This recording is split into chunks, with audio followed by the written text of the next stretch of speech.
Hola, buenas. En este vídeo vamos a comenzar a explicar formulación inorgánica. Comenzaremos viendo los óxidos, peróxidos y haluros de oxígeno. Los óxidos. Los óxidos son compuestos binarios formados por la combinación de un elemento y un oxígeno. Por un lado tenemos los óxidos básicos, que es cuando ese elemento es un metal. Si ese elemento es un no metal, entonces decimos que se llaman óxidos ácidos o anhídridos. Pero como vemos, en realidad viene a ser lo mismo, la fórmula general, ¿vale? En ambos casos es prácticamente igual. Siempre van a llevar el oxígeno en el lado de la derecha y el metal o no metal, ese otro elemento, en el lado de la izquierda. En cuanto a la hora de formularlo, las valencias que tienen cada uno de ellos se intercambian y se colocan como sus índices. Entonces, este 2 que vemos aquí pertenece a la valencia del oxígeno, que siempre utiliza valencia -2, y la X correspondería a la valencia que estuviese usando en ese momento el metal. De igual forma, sucede con los no metales, ¿vale? El 2 pertenece al oxígeno y la X al no metal.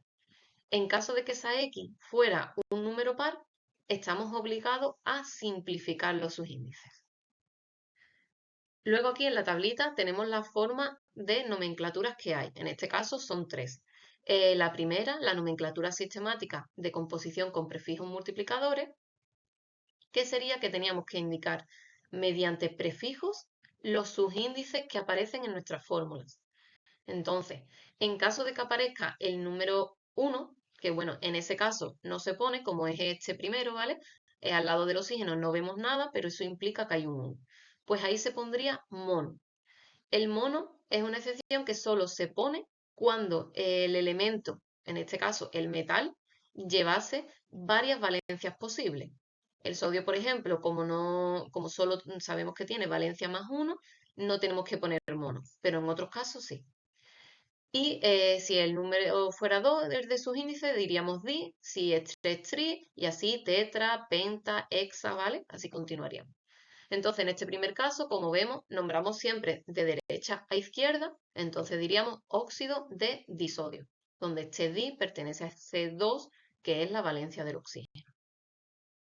Por otro lado, tenemos la nomenclatura sistemática de composición, con números de oxidación.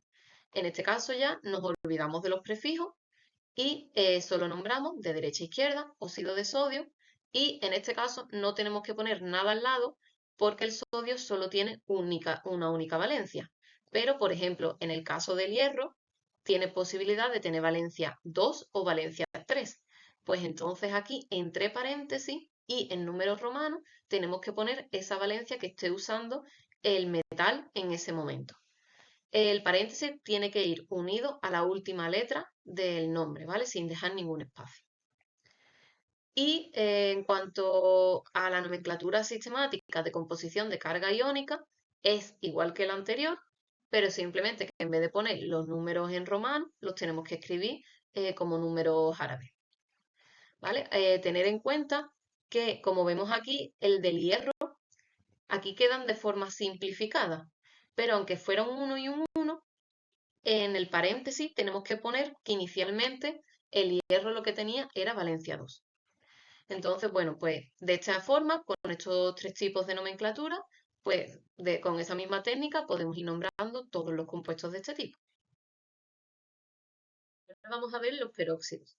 Los peróxidos son compuestos binarios también, formados por el grupo peróxido, que es este que tenemos aquí. Un oxígeno con un subíndice de 2 y que además utiliza valencia también -2. Aquí vemos la fórmula general, donde vemos que el oxígeno vuelve a estar en el lugar de la derecha, ya que es el que posee la valencia negativa, y se une a un metal, que en este caso va en el lado de la izquierda, ya que es el que usa la valencia positiva.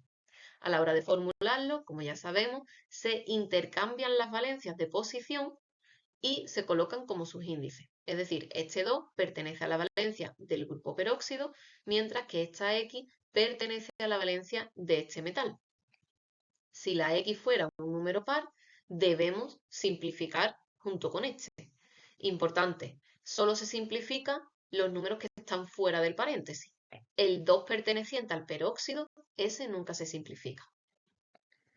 Ahora aquí bien vemos las formas de nombrarlo. Son las mismas tres que hemos visto anteriormente. La de prefijos multiplicadores, como ya sabemos, mediante prefijo tenemos que nombrar los subíndices que tenemos aquí abajo. En este caso, pues como vemos, dióxido de dilitio.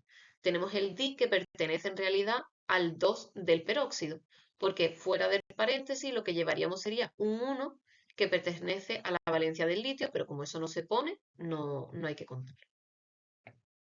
Aquí, como vemos, tenemos uno que se puede simplificar, el bario, que presenta valencia 2 y se simplifica con el 2 de la valencia del peróxido, ¿vale? Y quedaría el 2 del grupo peróxido solamente, que es el que nombramos como prefijo. Luego, en la nomenclatura con números romanos, aquí tenemos que nos olvidamos ya de los prefijos, pero sí que tenemos que poner, en vez de óxido, ya ponemos peróxido de litio en este caso.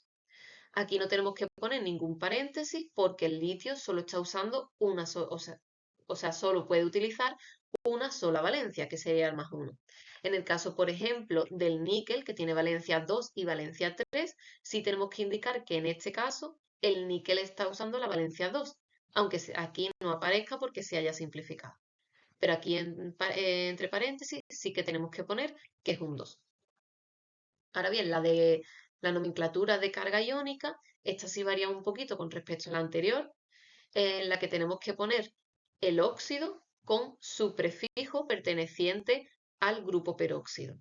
Y además ponemos entre paréntesis la carga que lleva el peróxido, pero ya después no le ponemos ningún prefijo al metal. Sin embargo, del metal sí que tenemos que poner entre paréntesis al lado la valencia que esté usando. En este caso el litio no se pone, pero como vemos en el caso del níquel abajo, ese sí hay que poner la valencia.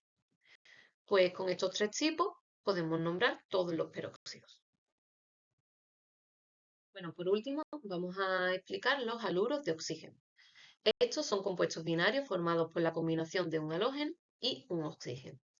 Aquí tenemos su fórmula general, aunque en algunos libros antiguos lo podéis ver con los átomos intercambiados, es decir, el oxígeno iría en la parte de la derecha, ya que como es el que usa valencias negativas, y ya hemos dicho que los que usan valencia negativa siempre van a la derecha.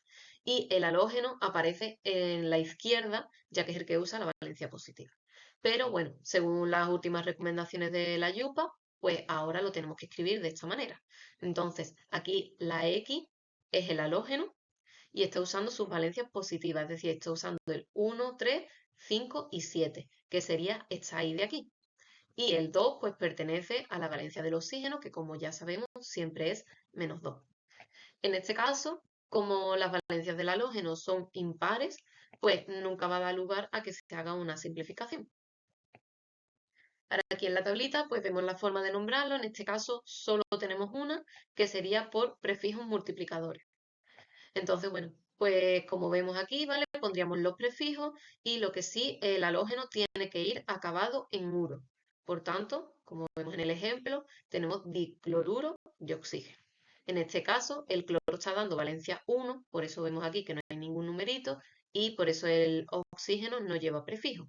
En otros, por ejemplo, que sí que llevan otros números que sí se pone, pues por ejemplo, el yodo está dando valencia 7 y el oxígeno está dando la valencia 2. Así que diyoduro de hepta del 7 oxígeno. Y ya está, con este método pues nombramos todos los haluros de oxígeno. Y ya con esto terminamos este primer vídeo.